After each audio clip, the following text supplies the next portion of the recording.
परमेश्वर की जो वेदमयी वाणी है उसमें परमात्मा का मुख्य और निज नाम जो बताया गया है वो कौन है बोलो? ओम। ओम परमात्मा का मुख्य और निज नाम है। लेकिन परमात्मा का मुख्य और निज नाम ओम है तो क्या परमात्मा के और नाम नहीं है, ऐसा प्रश्न उठता है। तो देखो ध्यान से सुनना, ये समाज के अंदर इसको जानने की नितांत आवश्यकता है कि परमात्मा का मुख्य नाम, ईश्वर को किस नाम से पुकारें, कौन से नाम से ईश्वर मिलेगा, ईश्वर की अनुभूति कैसे करें, उसका अलौकिक नाद कौन सा है और शास्त्र इस संबंध में क्या कहते हैं। तो शास्त्रों में महर्षि पतंजलि ने एक दर्शन लिखा है जिसका नाम क्या है? योग दर्शन। और योग दर्शन में 195 सूत्र दिए हैं, 195 सूत्रों में उसको बांटा है और 4 पाद है उसमें। तो उनमें एक सूत्र लिखते हुए महर्षि पतंजलि कहते हैं, जब पूछा कि उसका वाचक कौन है ईश्वर का, तो वो कहते हैं तस्य वाचकः प्रणवः। क्या कहते हैं? तस्य वाचकः प्रणवः, यानी उसका जो वाचक है वो प्रणव है, ओम है। ओम नाम से उसको पुकारोगे तो परमपिता परमेश्वर आपको अतिशीघ्र मिलेगा। तो परमात्मा के बहुत सारे नाम है माता बहनों, भद्र पुरुषों। परमात्मा के असंख्य गुण होने से उसके नाम भी क्या है बोलो? असंख्य है। लेकिन वो सब गौणिक नाम है और परमात्मा का मुख्य और निज नाम क्या है बोलो? ओम है। इसकी जानकारी हमें शास्त्रों से मिलती है, प्रमाणों से मिलती है, वेद से मिलती है। तो परमपिता परमेश्वर का मुख्य नाम ओम है, बाकी सब उसके गौणिक नाम है। और उस ओम नाम से ही आप उसको याद करें तो ईश्वर अति निकट है आपके, ईश्वर कहीं ज्यादा दूर नहीं है। आज इस अध्यात्म के समय में प्रातःकालीन वेला में आप सबने मिलकर यज्ञ किया है और यज्ञ में कई सारी ऐसी शंकाएं हमारे सामने उठती हैं कि ये क्रियाएं हम क्यों कर रहे हैं। ऐसा सवाल उठता है, प्राय सोचते रहते हैं कि संविधाएं 3 हैं, मंत्र 4 हैं, 8-8 अंगुल की ही संविधाएं क्यों बनाई गई हैं, जल प्रसेचन क्यों किया जाता है, और इस यज्ञ के माध्यम से हम कुछ आहुतियां मौन होकर के देते हैं क्यों। तो इस प्रकार की ढेरों शंकाएं यज्ञ के अंदर हैं और एक आस्तिक के मन में उठती है। तो आज मैं कुछ चर्चाएं इस यज्ञ से जुड़ी हुई और एक ऐसा शास्त्र हमारे पास में है। देखो ऋषियों की महती कृपा है हमारे ऊपर। एक काल ऐसा आया कि लोग वेद के मंत्रों को पढ़ा करते थे और सुना करते थे। जो वेद है हमारे, उसको पढ़ने की परिपाटी आर्यवर्त देश के अंदर थी, अन्य कोई देश नहीं था, आर्यवर्त था पूरी दुनिया के अंदर सिरमौर।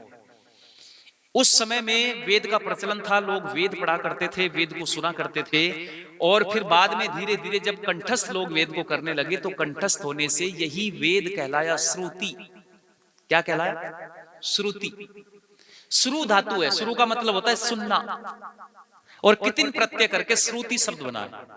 तो ये जो श्रुति शब्द बना है इसका मतलब है सुनना, यानी वेद के मंत्रों को जब अपने गुरुओं के द्वारा, ऋषियों के द्वारा उनके शिष्यों ने सुना, सुन करके कंठस्थ किया, याद किया, याद करने से वेद क्या कहलाए बोलो? श्रुति कहलाए। लेकिन धीरे धीरे ऐसा काल आया कि लोगों ने वेदों को पढ़ना कम कर दिया। तो फिर ऋषि लोगों ने विचार किया कि और सरलता दी जाए लोगों को, और सरलता की दृष्टि से भाष्य हुए, वेदों के मंत्रों से फिर सूत्र रूप में बने।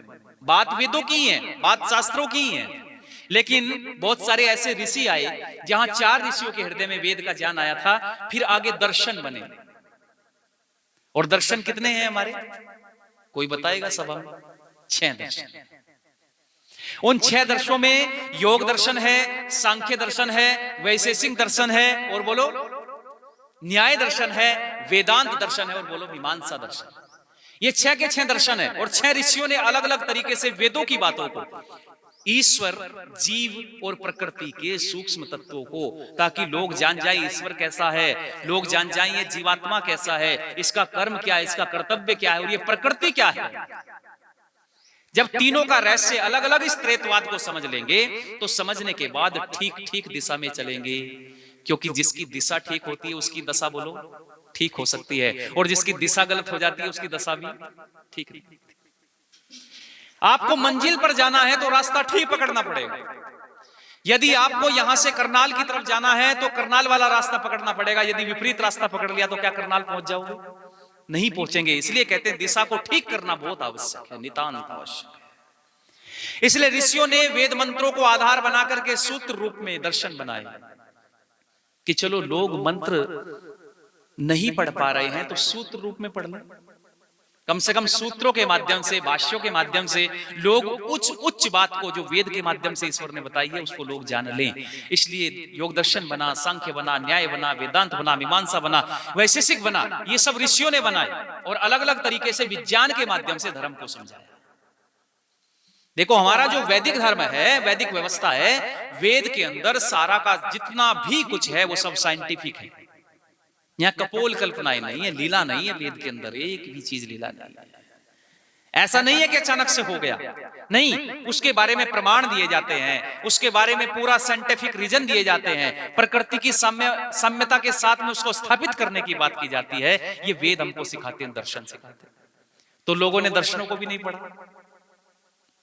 अब लोग जब दर्शन भी नहीं पढ़ पा रहे थे तो बहुत सारे ऋषि बीच में ऐसे भी हुए कि चलो भाई और सरल किया जाए, तो दर्शनों के सूत्रों को भी सरल रूप में दिया। और ऋषियों ने अपने शिष्यों को बहुत सारी बातें आख्यायिकों के माध्यम से, कथानकों के माध्यम से बना करके इस अध्यात्म विद्या को बताया। और वो अध्यात्म विद्या जो आख्यायिका और कथानकों के माध्यम से आई उसको कहा गया उपनिषद। क्या कहा गया उसको? उपनिषद। कितने हैं हमारे उपनिषद? ये बच्चे बताएंगे जितने बैठे सारे। आपको जानकारी होनी चाहिए। कोई आपसे पूछे कि वेद कितने, उपवेद कितने, दर्शन कितने हैं, हमारे उपनिषद कितने हैं, तो पता होना चाहिए। एक आर्ट्स बच्चे को पता होना चाहिए। एक इस भारत वर्ष के रहने वाले सनातनी को पता होना चाहिए कि हमारे वेद कितने, दर्शन उपनिषद कितने हैं। तो बताओ जरा मुझे कितने उपनिषद आर्ट्स? वैसे तो जाने कितने उपनिषद लोगों ने बना रखे, लेकिन आर्ट्स उपनिषदों की यदि मैं चर्चा करूं तो 11 है। कितने हैं? बोलो मेरे साथ में। ईश, केन, कट, प्रश्न, मुंडक, मांडुक्य, ऐत्रेय, तैत्तिरीय, छांदोग्य, बृहदारण्यक, श्वेताश्वतर उपनिषद।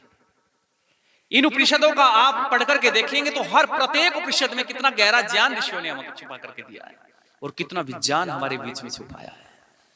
इन्हीं उपनिषदों की चर्चाओं के माध्यम से पेड़ों के नीचे, प्रकृति के सुरम्य वातावरण में, आनंद में बैठ करके ऋषि लोग जब विज्ञान की और अध्यात्म की मिलीजुली संयुक्त शिक्षा बच्चों को देते थे और वो बताते थे कि अध्यात्म के साथ साथ विज्ञान भी कुछ है। और ऐसे सुरम्य वातावरण में, अरे आप पढ़ करके देखो, आज लोग कहते हैं साहब गुरुकुलों में बच्चे पढ़ते थे, शायद गरीबी होगी क्योंकि पैरों में कुछ पहनते नहीं थे, वस्त्र भी कुछ पहनते नहीं थे ज्यादा, तो इसलिए गरीबी होगी। गरीबी नहीं थी, बल्कि बच्चों को गुरुकुलों के अंदर आचार्य कठोर परिश्रम सिखाता था।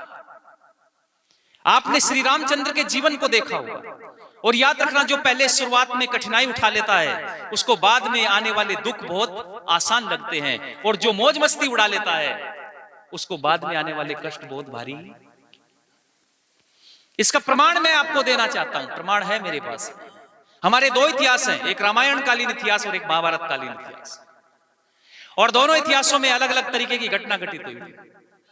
रामायण में आपने देखा होगा श्री रामचंद्र अपने तीनों भाइयों के साथ में महर्षि वशिष्ठ के आश्रम में जाते और वहां शिक्षा प्राप्त करते।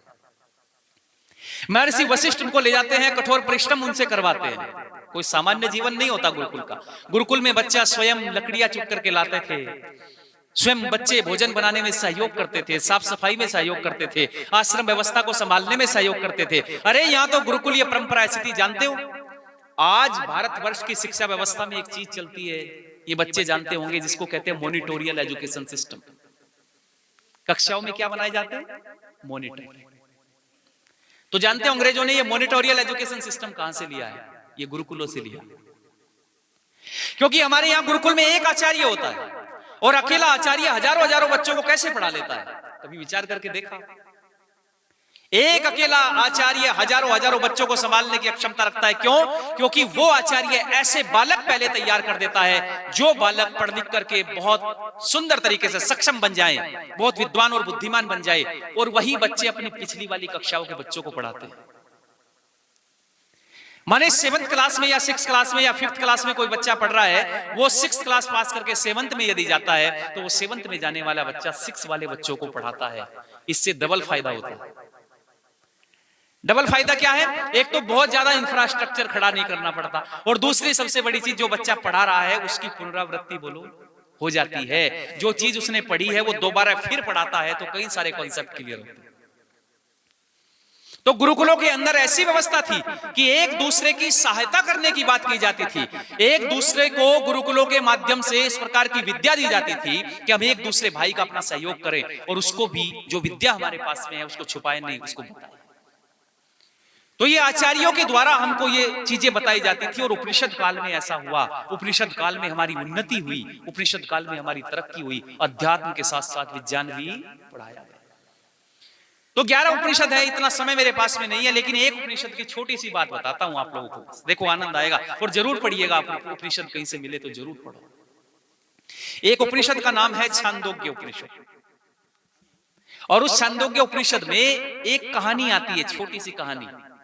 और वो कहानी क्या है कि एक बार देव ऋषि नारद महर्षि सनत कुमार के पास में गए। बड़े ऋषि हुए उपनिषद काल में जिनका नाम था महर्षि सनत कुमार, और महर्षि सनत कुमार अध्यात्म के बड़े ऊंचे ऋषि माने जाते थे। तो जब सनत कुमार के पास में गए देव ऋषि नारद को पता चला कि अध्यात्म की, ईश्वर के बारे में, जीवात्मा की, ईश्वर की और प्रकृति की सूक्ष्म रहस्य को सनत कुमार जानते हैं, और मेरे अंतःकरण में शांति नहीं है, मुझे वो आनंद प्राप्त नहीं हो रहा है, मैं अध्यात्म में ऊपर उठना चाहता हूँ, ईश्वर को प्राप्त करना चाहता हूँ, मोक्ष आनंद पाना चाहता हूँ, इसलिए मुझे देव ऋषि सनत कुमार के पास जाना चाहिए, क्योंकि उस समय में वही ब्रह्म ऋषि हैं। और सनत कुमार के पास में जाते हैं, नमस्ते अभिवादन करते हैं देव ऋषि नारद। देखो लोगों के सामने ऋषि लगे, महर्षि लगे, लेकिन दुनिया में एकमात्र व्यक्ति ऐसा है नारद, जिसके सामने क्या लगा बोलो? देव ऋषि। क्यों लगा देव ऋषि? ऋषि के मायने क्या है? मंत्र दृष्टाराह इति ऋषि। जो मंत्र का दृष्टा कर होता है वो क्या कहलाता है बोलो? ऋषि कहलाता है। अर्थात मंत्र का दृष्टा मतलब ये नहीं है कि मंत्र पढ़ लिया तो ऋषि बन गया। अरे नहीं नहीं, मंत्र के अंदर घुस करके मंत्र के आध्यात्मिक अर्थ को जो जान लेता है वही क्या है बोलो? ऋषि।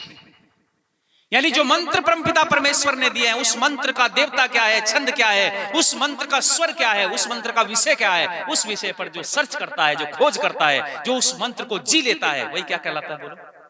ऋषि कहलाता है।